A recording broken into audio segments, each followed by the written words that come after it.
Hello guys.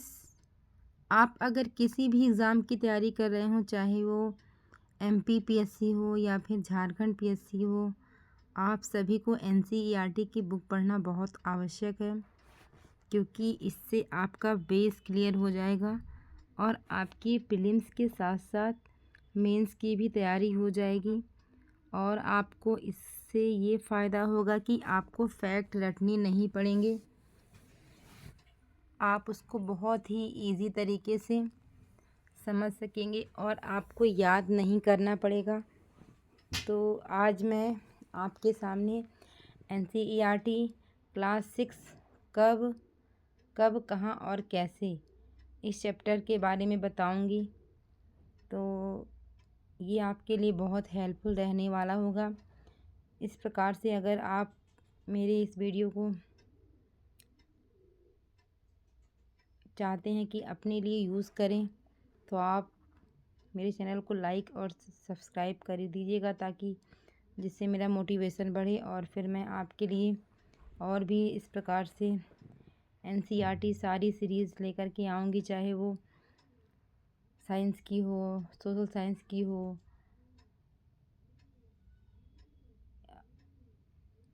और geography की हो, मैं सब कुछ लेकर के आऊँगी।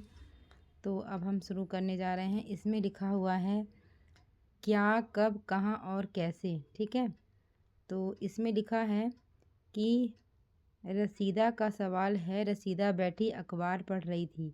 अचानक उसकी जगह एक सुर्खी पर पड़ी। 100 साल पहले। यह सोचने लगी कि यह कौन कैसे जान सकता है इतने वर्षों पहले क्या हुआ था, कैसे पता लगाएं। ठीक है, तो यह जानने के लिए कि कल क्या हुआ था, तुम रेडियो सुन सकते हो, टेलीविज़न देख सकते हो या फिर अखबार पढ़ सकते हो। साथ ही यह भी जानने के लिए कि पिछले साल क्या हुआ था। तुम किसी ऐसे व्यक्ति से बात कर रहे थे जिसे उस समय की स्मृति हो, लेकिन बहुत पहले क्या हुआ था यह कैसे जानेंगे। भाई, किसी को भी लगता है कि जो बच्चा छोटा होता है, जब स्कूल में जाता है, तो पहले कैसे आदमी पहले की बातों को कैसे जानेगा, उसके मन में ये इस तरह से सवाल आते हैं। ठीक है, तो अतीत के बारे में हम क्या जान सकते हैं। अतीत के बारे में बहुत कुछ जाना जा सकता है, जैसे लोग पहले क्या खाते थे, कैसे कपड़े पहनते थे, किस तरह के घरों में रहते थे। हम आखेटों, मतलब जो शिकार करना होता है, पशुपालकों, कृषकों, शासकों, व्यापारियों, पुरोहितों, शिल्पकारों, कलाकारों, संगीतकारों या फिर वैज्ञानिकों के जीवन के बारे में जानकारी हासिल कर सकते हैं। यही नहीं, हम यह भी पता कर सकते हैं कि उस समय बच्चे कौन कौन से खेल खेलते थे, कौन कौन सी कहानियाँ सुना करते थे, कौन कौन से नाटक देखा करते थे या फिर कौन कौन सी गीत गाते थे। ठीक है, लोग कहाँ रहते थे। मानचित्र में नर्मदा नदी का पता लगाओ। कई लाख वर्ष पहले से लोग इस नदी के तट पर रह रहे हैं। यहाँ रहने वाले आरंभिक लोगों में से कुछ कुशल संग्राहक थे, जो आसपास के जंगलों की विशाल संपदा से परिचित थे।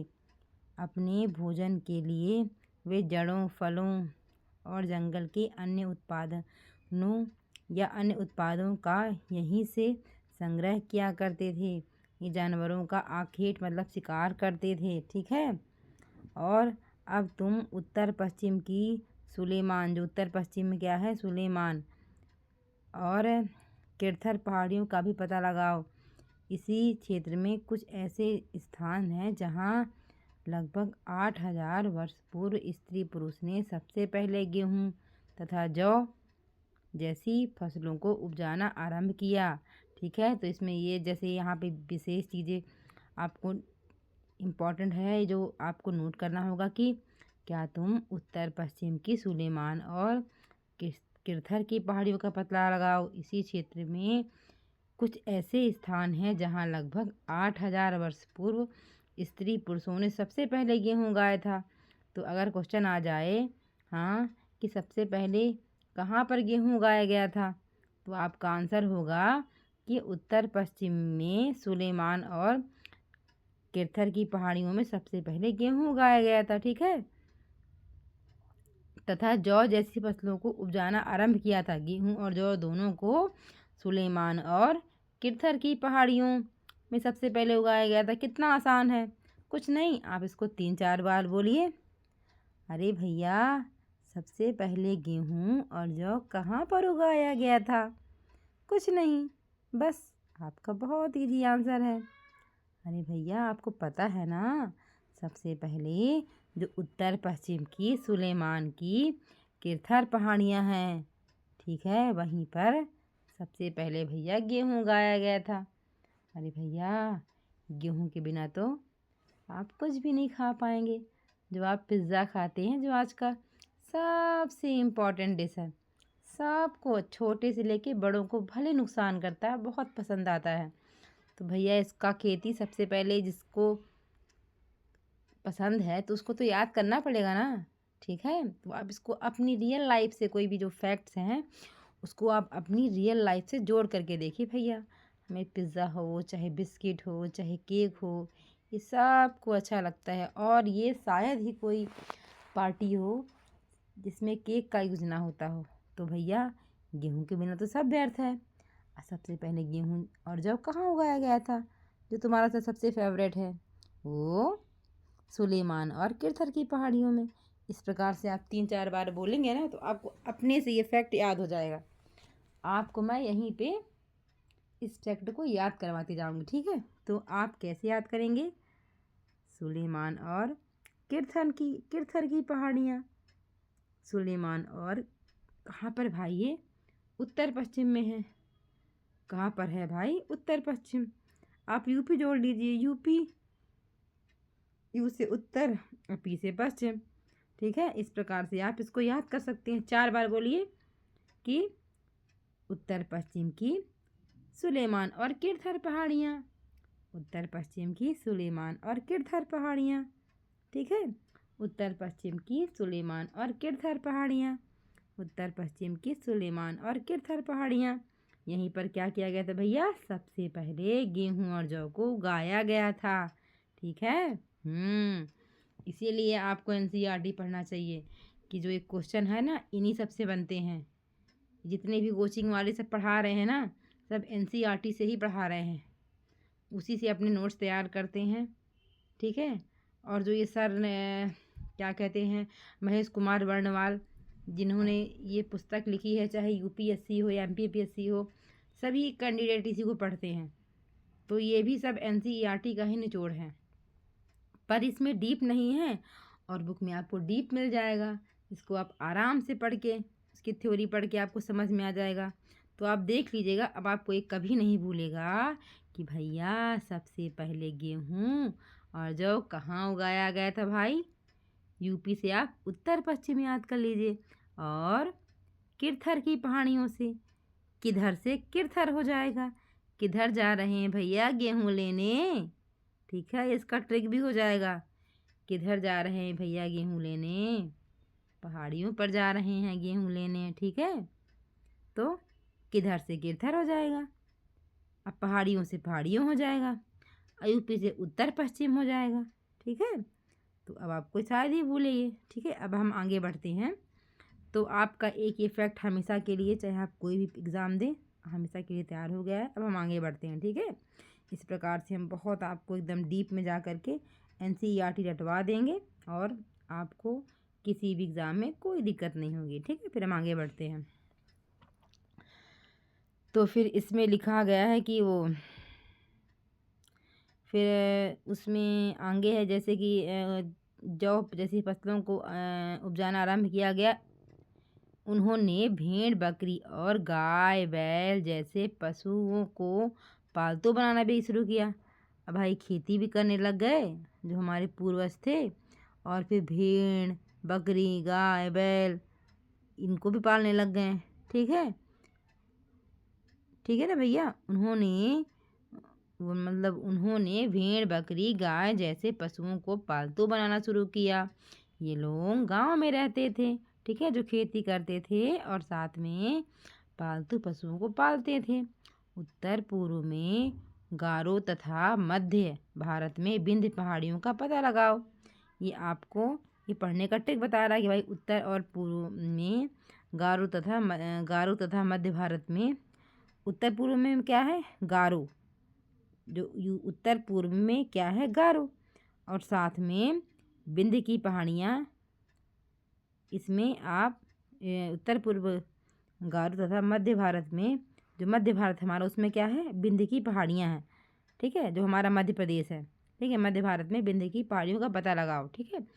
ऐसे ये कुछ अन्य ऐसे क्षेत्र थे जहाँ कृषि का विकास हुआ, ठीक है, यही क्षेत्र है वो जहाँ पर हमारी कृषि का विकास हुआ, जहाँ सबसे पहले चावल उपजाया गया। वे स्थान विंध्य के उत्तर में स्थित है। सबसे पहले चावल कहाँ उगाया गया भैया, अरे बताओ। सबसे पहले चावल उत्तर विंध्य के कहाँ पर उगाया गया। सबसे पहले चावल कहाँ उपजाया गया, सबसे पहले चावल विंध्य के उत्तर में उगाया गया, ठीक है, उत्तर में उगाया गया। आप ये मैप में भी देखिए, देख सकते हैं कितना आसान तरीके से मैप बना हुआ है, ठीक है। फिर हम आगे बढ़ते हैं। मानचित्र पर सिंधु तथा इसकी सहायक नदी, मानचित्र पर सिंधु तथा इसकी सहायक नदियों का पता लगाने का प्रयास करूं कि मानचित्र में सिंधु नदी कहाँ है और इसकी सहायक नदी कौन कौन सी है, ठीक है। तो सहायक नदियाँ उन्हें कहते हैं जो एक बड़ी नदी में मिल जाती है। सहायक नदियाँ किसे कहते हैं, जो एक बहुत बड़ी नदी में मिल जाती है, ठीक है। लगभग 4700 वर्ष पूर्व इन्हीं नदियों के किनारे कुछ आरंभिक नगर फले फूले। अरे भैया, कहीं भी आपको बसना है तो पानी तो आवश्यक ही है, तो सबसे पहले लोग वहीं बसेंगे जहाँ पर पानी होगा, यानी कोई नदी होगी, ठीक है। तो कहने का मतलब ये है कि आपको कुछ भी रटना नहीं है, ठीक है, आपको सिर्फ समझना है, इसीलिए मैं आपको एनसीईआरटी पढ़ा रही हूँ। हाँ, तो इसमें बता रहा है कि 4700 वर्ष पूर्व, कितना भैया 4700, ठीक है, 4700 वर्ष पूर्व इन्हीं नदियों के किनारे कुछ आरंभिक नगर फले फूले थे। आपको ये याद करने का तरीका बता रही हूँ मैं कि अधिकतर लोग जो आज एकल परिवार है उसमें मिनिमम 4 लोग रहते हैं, 2 बच्चे और मम्मी पापा, तो उससे क्या हो गया 4000 और 700 तो वैसे भी आप याद कर सकते हैं, ठीक है। 700 रुपये किसी ने आपको दिए, ठीक है। तो 4700 वर्ष पूर्व इन्हीं नदियों के किनारे कुछ आरंभिक नगर फले फूले, ठीक है। गंगा व इसकी सहायक नदियों के किनारे तथा समुद्र तटवर्ती इलाकों में नगरों का विकास लगभग, इसमें आगे बता रहा है कि जो गंगा नदी है, गंगा व 4700 पहले तो आरंभिक नगर बसे थे, 4700 पहले तो हमारे पहले के नगर बसे थे, लेकिन जो हमारी गंगा नदी है, गंगा और जो गंगा की जो सहायक नदियां हैं उनके किनारे तथा समुद्र तटवर्ती इलाकों में नगरों का विकास लगभग 2500 वर्ष पूर्व हुआ था, ठीक है, लगभग 2500 वर्ष पूर्व हुआ था। याद करने का तरीका भाई, 25 + 25 = 50 रुपये, तो आप 2500 वर्ष पूर्व से याद कर लीजिए तरीके से, ठीक है। हाँ, ये है याद करने का ट्रिक, मैं आपको यहाँ पे याद भी करवाते जाऊंगी, ठीक है, पूरी बुक। तो गंगा तथा इसकी सहायक नदी सोन का पता लगाओ। भैया, इस मैप में कहाँ पर गंगा है और कहाँ पर इसकी सहायक नदी क्या है, सोन है, ठीक है। तो आपको दिखाई दे रहा है कि गंगा कहाँ है इसमें, ये देखिए किरथर की पहाड़ियाँ हैं, जब हम बताए थे जहाँ पे। अरे भैया, किधर गए थे गेहूँ लेने, इसी किरथर की पहाड़ी पे गए थे जहाँ सबसे पहले गेहूँ और जौ का खेती किया गया, ठीक है। ये देखो आपको गंगा दिखाई दे रही है, ये है मैप में, ये गंगा नदी है, ये देखिए गंगा नदी है, उसकी सहायक नदी सोन है, ये गंगा की, ये गंगा की सहायक नदी सोन है। ये गंगा की सहायक नदी सोन है। इस प्रकार से आप मैप में देख भी सकते हैं। ठीक है, बहुत बढ़िया स्पष्ट तरीके से ये बुक का बना हुआ मैप है। ये गलत भी नहीं होगा। अगर आपका कभी कोई क्वेश्चन गलत होता है ना, अगर आप उसमें बोलते हो कि भाई ये चीज़ गलत है, आयोग को बोलते हो, तो आयोग एनसीईआरटी से ही चेक करता है। ठीक है, तो एनसीईआरटी कभी गलत नहीं होती, उसको कोई गलत नहीं कर सकता। इसीलिए जितने भी बड़े बड़े एग्ज़ाम निकालने वाले हैं एनसीईआरटी से ही पढ़ाई करते हैं। ठीक है, तो अभी हम कहाँ पर थे कि गंगा नदी का भाई, गंगा नदी के किनारे और जो उनकी सहायक नदी हैं, जो सोन वगैरह हो गई, उनके किनारे जो कृषि का जो वो है, जो नगर है, वो कब से आरंभ हुआ? उसका आरंभ 2500 वर्ष पूर्व हुआ। ठीक है, आगे पे क्या है जो हम अभी पढ़ रहे थे कि गंगा तथा इसकी सहायक नदी सोन का पता लगाओ। गंगा के दक्षिण में इन नदियों के आसपास का क्षेत्र प्राचीन काल में मगध, वर्तमान में बिहार के नाम से जाना जाता है। ये बोल रहा है कि जो गंगा है और इसकी जो सहायक नदी सोन है, कहाँ है भैया? गंगा के दक्षिण में इन नदियों के आसपास का क्षेत्र जो था वो मगध के नाम से जाना जाता था। मगध तो भाई कितना प्रसिद्ध है। ठीक है, मगध को कहाँ है मगध भाई इस समय? मगध जो बिहार है उसी को पहले मगध कहते थे। ठीक है, इसके शासक जो मगध है, हाँ, बहुत शक्तिशाली थे और उन्होंने एक विशाल राज्य की स्थापना की थी, विशाल राज्य स्थापित किया था। देश के अन्य हिस्सों में भी ऐसे राज्यों की स्थापना की गई। मगध जैसे लोगों ने सदैव उपमहाद्वीपों के एक हिस्से से दूसरे हिस्से तक यात्रा की। जो उपमहाद्वीप में सब रहते थे, कभी एक हिस्से से दूसरे हिस्से में यात्रा करेंगे तब ना वहाँ के कल्चर के बारे में जानेंगे कि वहाँ का कल्चर क्या है, वहाँ पे कौन सी संपदा आपने काम की है, कौन सी नहीं है। कभी कभी हिमालय जैसे ऊंचे पर्वतों, पहाड़ियों, रेगिस्तान, नदियों तथा समुद्रों के कारण यात्रा जोखिम भरी होती थी, फिर भी ये यात्रा उनके लिए असंभव नहीं थी। कभी कभी लोग काम की तलाश में, तो कभी कभी प्राकृतिक आपदाओं के कारण एक स्थान से दूसरे स्थान जाया करते थे। पहले के ज़माने में कभी कभी तो लोग काम की तलाश में जाया करते थे। ठीक है, कि भाई उनको रोज़गार चाहिए अपना व्यापार करने के लिए, या कोई जो आजकल के ज़माने में जैसे लोग नौकरी करने जाते हैं कहीं अपने गृह नगर को छोड़ करके। ठीक है, तो वैसे पहले भी कभी कोई काम के लिए जाया करता था कोई, और कोई क्या कहते हैं वो, जैसे कोई आपदा आ गई तो वहाँ आपदा के कारण वो किसी अन्य स्थान पे जाया करता था। ठीक है, इसलिए यात्रा करता था वो। ठीक है, एक स्थान से दूसरे स्थान जाया करते थे। कभी कभी सेनाएं दूसरे क्षेत्रों पर विजय हासिल करने के लिए भी जाती थी। भाई कभी कभी सेना है, जब दो देशों के बीच में ये युद्ध चल रहा है तो विजय प्राप्त करने के लिए भी एक क्षेत्र से दूसरे क्षेत्र में जाया करती थी। इसके अतिरिक्त व्यापारी कभी कभी काफिले में, जो कभी जहाज़ों में अपने साथ मूल्यवान वस्तुएं लेकर एक स्थान से दूसरे स्थान जाया करते थे या जाते रहते थे।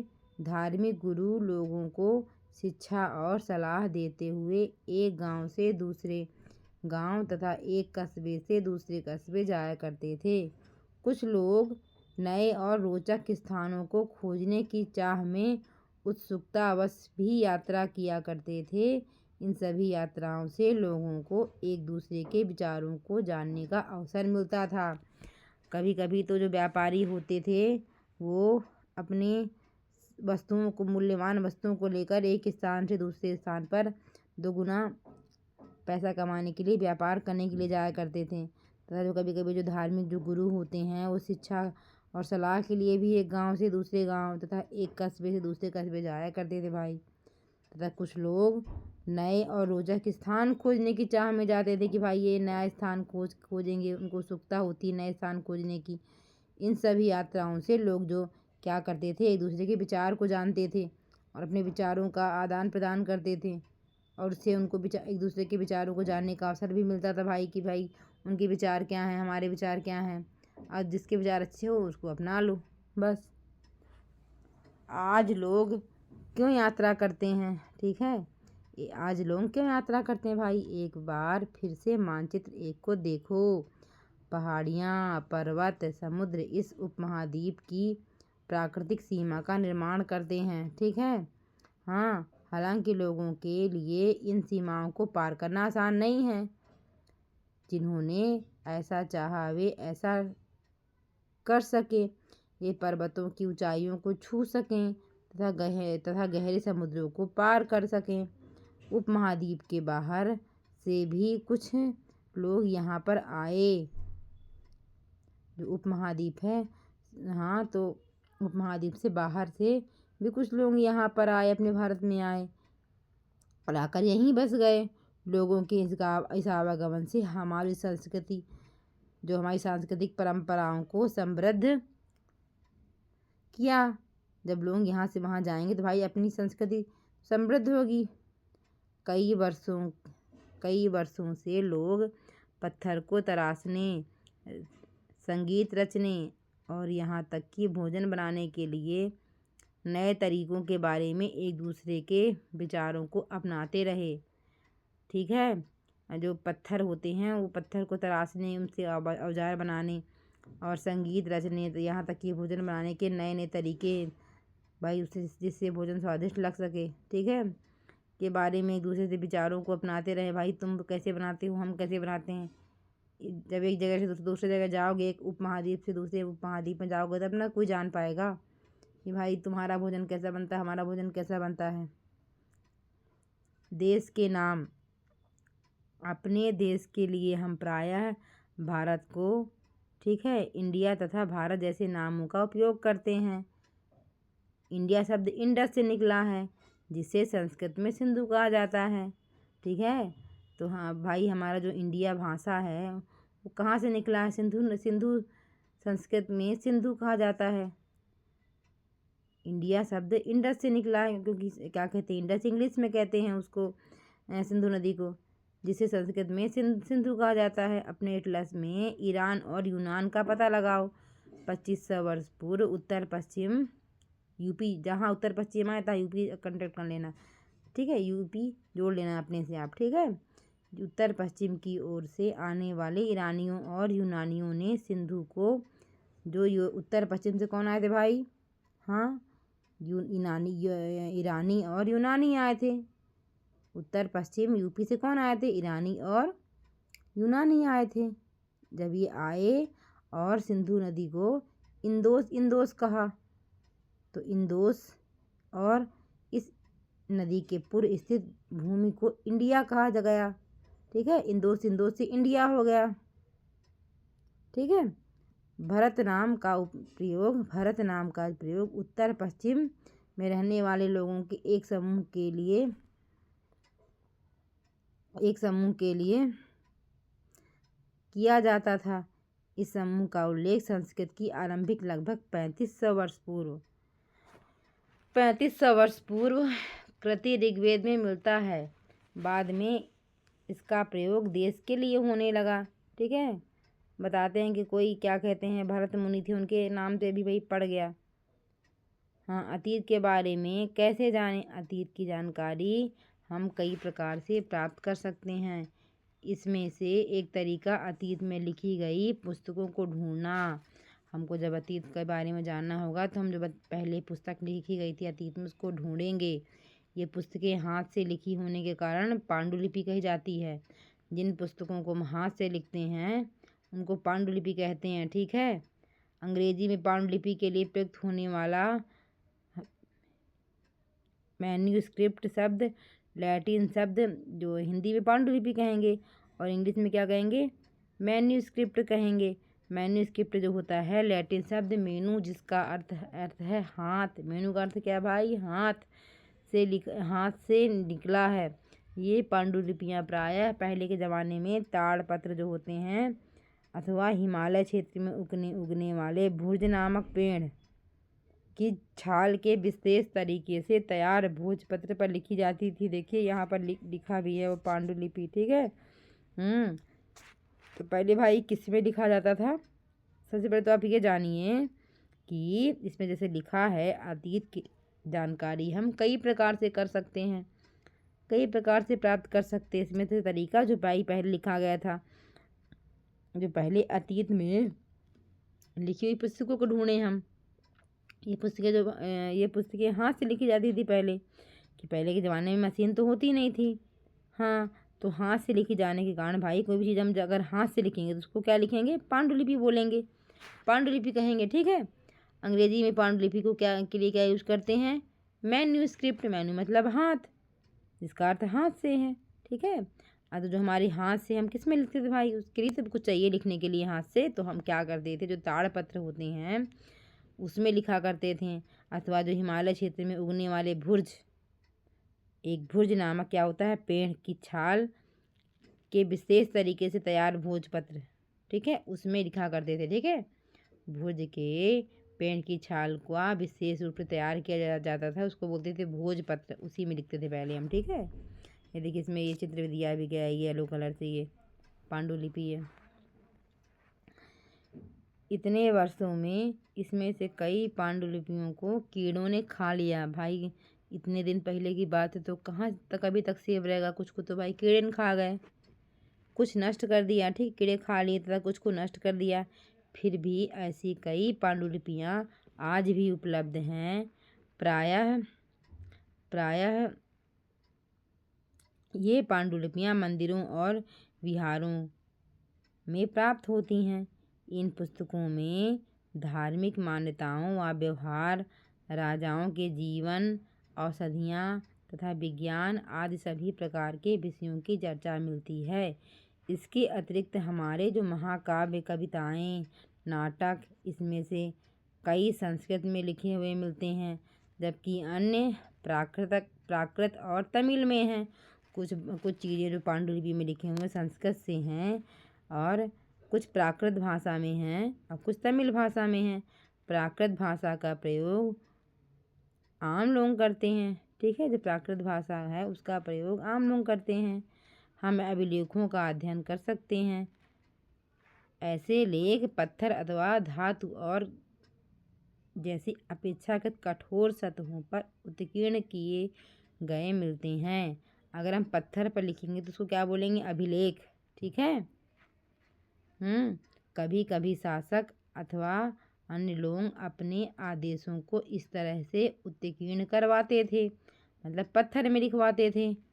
ठीक है। उसको भी लेख बोलेंगे, शिलालेख भी बोलते हैं। ठीक है। ताकि लोग इसे देखें, पढ़ें।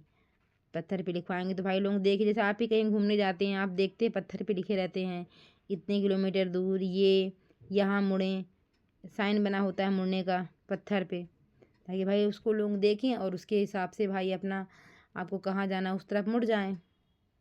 इतने किलोमीटर दूर है यहाँ से, ये भी जान जाए। तो इसमें बता रहा है कि कठोर सतहों पर उत्कीर्ण किए गए मिलें। कभी कभी शासक अथवा अन्य लोग अपने आदेशों को इस तरह उत्कीर्ण करवाते थे ताकि लोग उन्हें देख सकें, पढ़ सकें तथा उनका पालन कर सकें।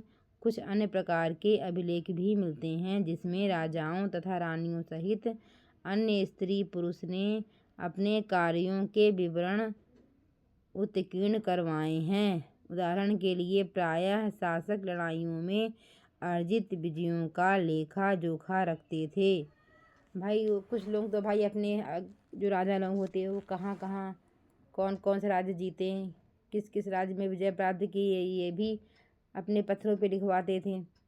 क्या तुम बता सकती हो कि कठोर सतह पर लेख लिखवाने के क्या लाभ थे? ऐसा करवाने में क्या क्या कठिनाई आती थी? इसके अतिरिक्त अन्य कई वस्तुएं अतीत में बनी और प्रयोग में लाई जाती थीं। ऐसी वस्तुओं का अध्ययन करने वाला व्यक्ति पुरातात्विक कहलाता है। इसमें ये भी एक फैक्ट ही है। तो इसमें ये फैक्ट ये है कि भाई जिसे इसमें लिखा है कि इसके अतिरिक्त अन्य कई वस्तुएं अतीत में बनी और प्रयोग में लाई जाती थीं। ऐसी वस्तुओं का अध्ययन करने वाले व्यक्ति को पुरातात्विक कहते हैं। भाई पुरातात्विक किसे कहते हैं? भाई जो पुरातात्विक उसे कहते हैं जो अतीत में बनी हुई वस्तुओं या प्रयोग में लाई हुई चीज़ों का बारे में अध्ययन करता है कि भाई इसको क्यों पहले हम उपयोग में लाते थे, क्यों पहले इसका हम यूज़ करते थे, उसके बारे में डिटेल में जानता है और पुस्तक बनाता है, पुस्तकों में लिखता है, तो उसे हम क्या कहेंगे? पुरातात्विद कहेंगे। पुरातात्विद पत्थर और ईंट से बनी इमारतों के अवशेषों, चित्रों तथा मूर्तियों का अध्ययन करते हैं। जो पुरातात्विद होते हैं वो क्या करते हैं? पत्थर ईंट से बनी जो इमारत होती है कि जो अवशेष मिलते हैं कि भाई ये कितने पुराने अवशेष हैं, कितने पहले का पत्थर है ये, कितने पहले की इमारत है ये, और कितने पहले का चित्र है तथा मूर्ति है, इन सब के बारे में अध्ययन करते हैं। ठीक है। वे औजारों, हथियारों, बर्तनों, आभूषणों तथा सिक्कों की प्राप्ति के लिए भी छानबीन तथा खुदाई भी करते हैं। इनमें से कुछ वस्तुएं पत्थर, पकी मिट्टी, कुछ धातु से बनी हो सकती है। ऐसे तत्व कठोर तथा जल्दी नष्ट ना हो नहीं होते। इसमें बोल रहा है हाँ कि जो क्या कहते हैं, इन सब का जो पुरातात्विद होते हैं वो पत्थर और ईंट से बनी इमारतों के अवशेष जो होते हैं उनका, चित्रों तथा मूर्तियों का अध्ययन करते हैं। वे औजार और हथियार, बर्तनों, आभूषणों तथा सिक्कों की प्राप्ति के लिए छानबीन भी करते हैं। यहाँ वहाँ रिसर्च करते हैं तथा उनकी खुदाई भी करते हैं। इसमें से कुछ वस्तुएं पत्थर की, पकी मिट्टी तथा कुछ धातु से बनी भी हो सकती हैं। ऐसे तत्व कठोर और जल्दी नष्ट नहीं हो सकते, तो इनके बारे में अध्ययन हो जाता है। पुरातात्विद जानवरों, चिड़ियों, मछलियों की हड्डियां भी ढूंढते हैं। जो हमारे पुरातात्विद होते हैं हाँ वो जानवर और चिड़िया तथा मछली या किसी भी चीज़ की हड्डियां भी ढूंढते हैं। इससे उन्हें यह जानने में मदद मिलती है कि अतीत के लोग क्या खाते होंगे, अतीत के लोग क्या खाते थे। वनस्पतियों के अवशेष बहुत मुश्किल से बच पाते हैं। भाई वनस्पतियाँ सड़ जाती हैं। यदि अन्न के दाने अथवा लकड़ी के टुकड़े जल जाते हैं तो वे जले हुए रूप में बचे रहते हैं। क्या पुरातात्विदों को बहुधा कपड़ों के अवशेष मिले होंगे? ये भी प्रश्न उठता है बच्चों के मन में। तो इसका जवाब ये है, यहाँ पर इस साइड में कुछ लिखा हुआ है। बाएं ओर एक प्राचीन नगर से प्राप्त पात्र, ये देखो ये पात्र प्राप्त हुआ था। इस तरह के पात्रों का उपयोग 4700 वर्ष पूर्व, ठीक है हाँ, तो क्या कहते हैं 4700 वर्ष पूर्व था। दाएं तरफ पुरानी चांदी का सिक्का, देखिए चांदी का सिक्का दिखाई दे रहा है, ये टूटा हुआ। इस तरह के सिक्कों का प्रयोग 2500 वर्ष पूर्व, जब वहाँ गंगा नदी के सहायक नदी में भैया हम जब पढ़े थे हाँ 2500 वर्ष पूर्व हुआ था वहाँ पर आरंभ। ठीक है, तो इस प्रकार से आप पढ़ सकते हैं। ठीक है, इन सब का जो पुरातात्विक अध्ययन करते हैं। ठीक है, पांडुलिपियों, अभिलेखों तथा पुरातत्व से ज्ञात जानकारियों के लिए इतिहासकार प्रायः स्रोत शब्द का प्रयोग करते हैं। इतिहासकार उन्हें कहते हैं जो अतीत का अध्ययन करते हैं। ठीक है, पांडुलिपि जो पांडुलिपि जो उसमें लिखी जाती थी वो पत्तियों वो में वगैरह में, और भुर्ज में जो ताड़पत्र से बनते थे, और अभिलेखों तथा पुरातत्व से ज्ञात जानकारियों के लिए इतिहासकार प्राय स्रोत शब्द का प्रयोग करते हैं। इतिहासकार उन्हें कहते हैं जो अतीत का अध्ययन करते हैं। इतिहासकार उनको कहते हैं जो पहले का अध्ययन करते हैं, जो चीज़ बीत चुका है, हिस्ट्री का अध्ययन करते हैं। स्रोतों से प्राप्त होते ही अतीत के बारे में पढ़ना बहुत रोचक हो जाता है। जब हमको कोई स्रोत मिलता है तो उसके बारे में पता लगा लेते हैं भाई, और पढ़ना हमको अच्छा भी लगता है, रोचक भी हो जाता है, क्योंकि इन स्रोतों की सहायता से हम धीरे धीरे अतीत का पुनर्निर्माण करते जाते हैं। अतः इतिहासकार तथा पुरातात्विद उन जासूसों की तरह हैं जो इन सभी स्रोतों का प्रयोग सुराग के रूप में कर अतीत को जानने का प्रयास करते हैं।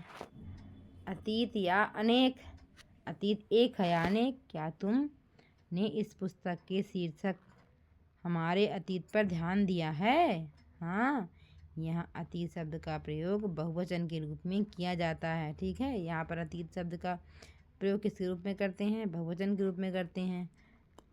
ऐसा इस तथ्य की ओर ध्यान दिलाने के लिए कहा गया है। ठीक है, अलग अलग समूहों के लोगों के लिए इस अतीत को अलग अलग मायने थे।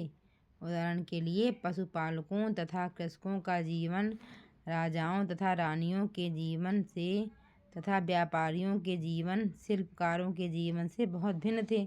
सबके अलग अलग जीवन भिन्न भिन्न थे भाई। राजा रानी का अलग जीवन था, पशुपालकों का अलग जीवन था, व्यापारियों का अलग जीवन था, शिल्पकारियों का अलग अलग जीवन था।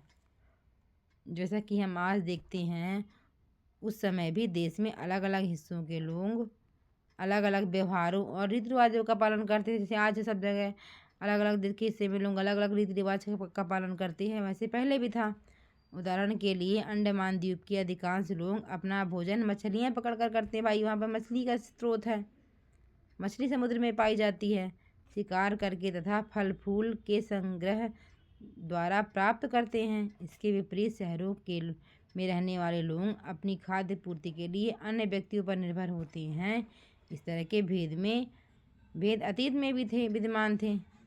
शहर के लोग अलग ढंग से अपना भरण पोषण करते हैं और जो अंडमान के वहाँ के लोग अलग तरह से भरण पोषण करते हैं। इसके अतिरिक्त एक अन्य तरह का भेद है। उस समय शासक अपनी विजयों का लेखा जोखा रखते थे। भाई जो शासक होते थे, जो राजा होते थे, वो उन्होंने कहाँ कहाँ विजय प्राप्त की, वो सबके बारे में भाई लेखा जोखा रखते थे।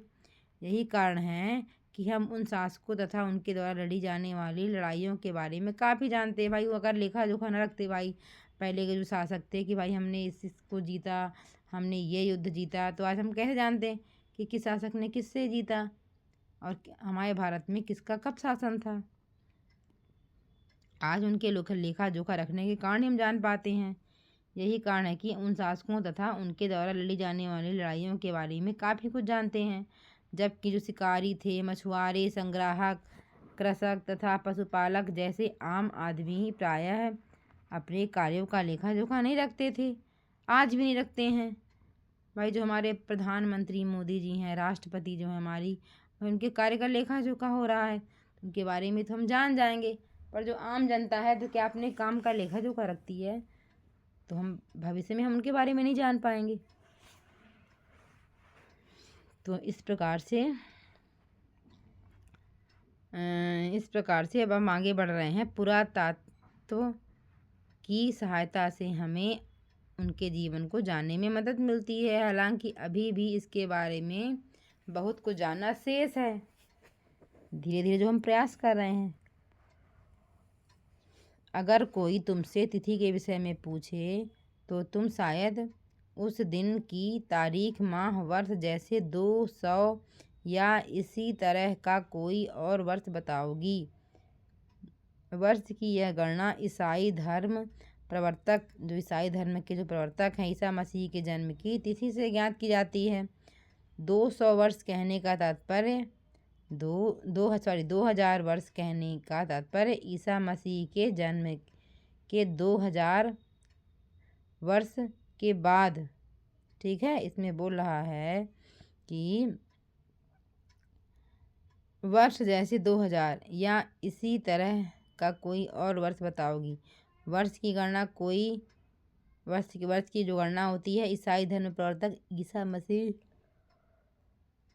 जन्म की तिथि से की जाती है। अतः 2000 वर्ष कहने का तात्पर्य जो होता है, ईसा मसीह के जन्म के 2000 वर्ष के बाद से है। ठीक है, जब उनका जन्म हो गया था उसके 2000 बाद से है। इसी प्रकार ईसा मसीह के जन्म के पूर्व की सभी तिथियां ईसा पूर्व, अपूर्व मतलब ईसा, अपू से पूर्व, मतलब ईसा मसीह के जन्म के 2000 साल पहले की बात या पहले की घटना। इस पुस्तक में 2000 को अपना आरंभिक बिंदु मानते हुए वर्तमान से पूर्व की तिथियों का उल्लेख करेंगे।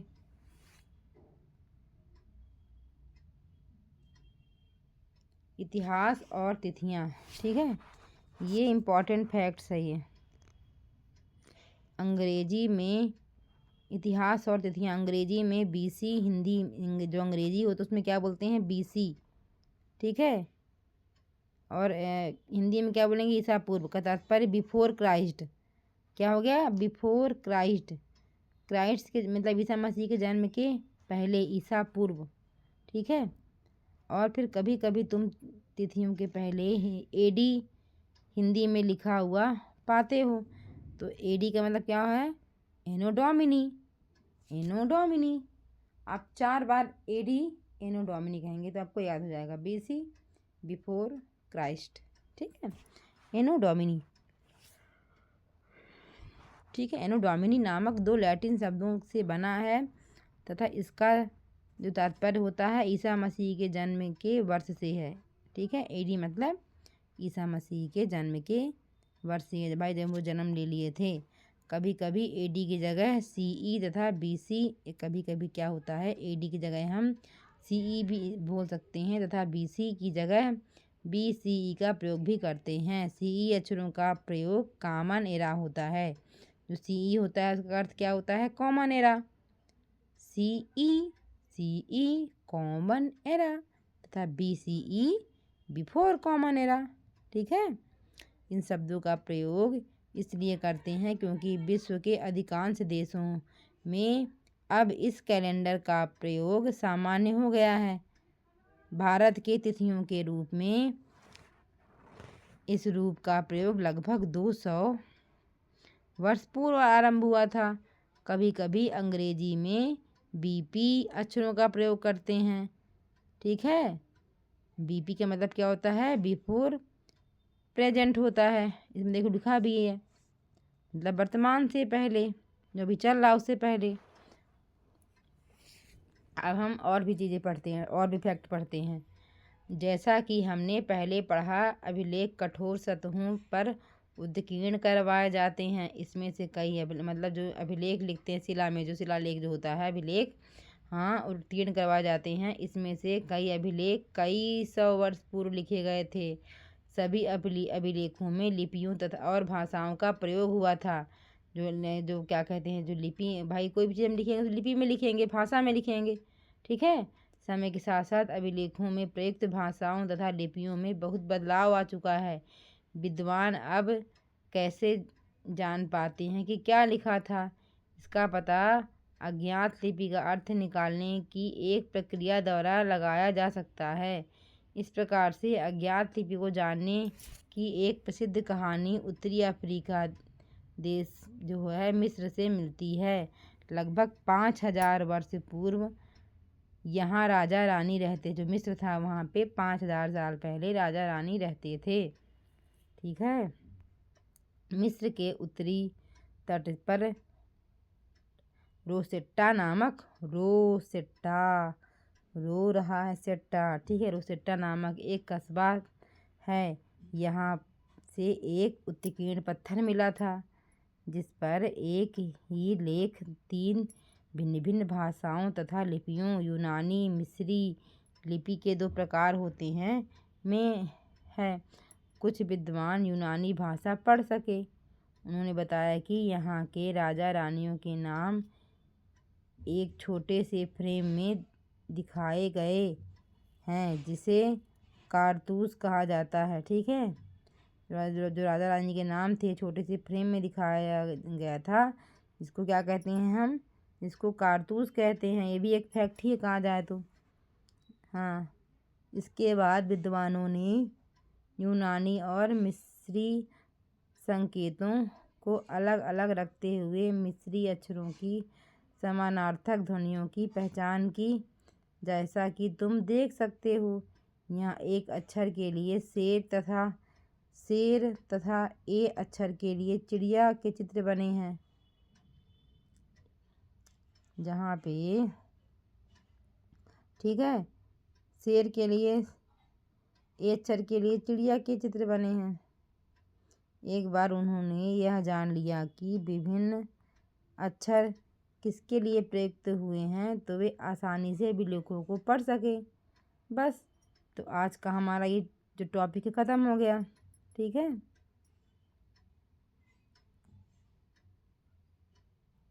बस इसमें से आप ये क्या कहते हैं, आप इस प्रकार से क्वेश्चन को आप खुद सॉल्व करने की कोशिश करिए। ठीक है, कि क्या कहते हैं, महत्वपूर्ण तिथियां, कृषि का आरंभ कब हुआ, 8,000 वर्ष पूर्व हुआ। सिंधु घाटी सभ्यता के प्रथम नगर 4,700 वर्ष पूर्व हुए। इंपॉर्टेंट फैक्ट याद कर लीजिए भाई, इसको तरीका है। अरे भैया 8 तो सबको याद रहता है, तो 8 से जोड़ लो 8,000। 8,000 साल पहले क्या हुआ, कृषि का आरंभ हुआ।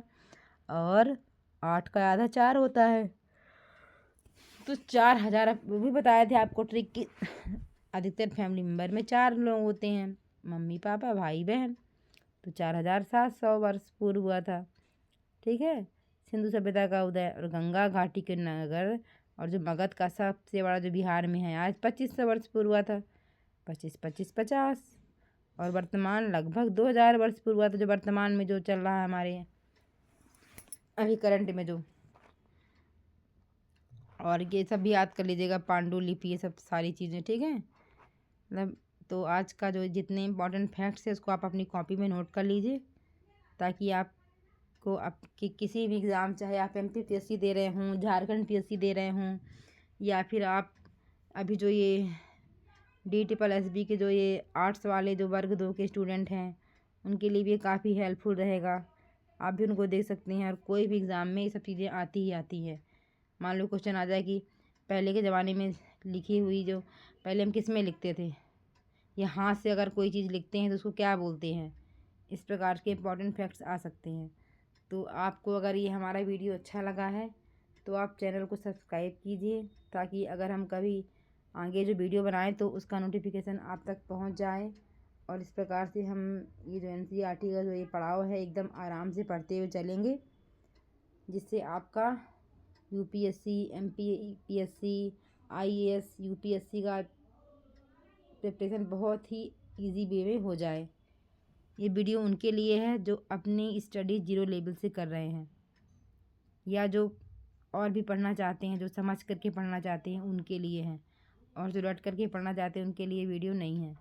भाई मुझे तो रटना बिल्कुल पसंद नहीं है, क्योंकि रटने से आप कितना रटोगे, अथाह सिलेबस को कभी कोई रट सकता है क्या? नहीं।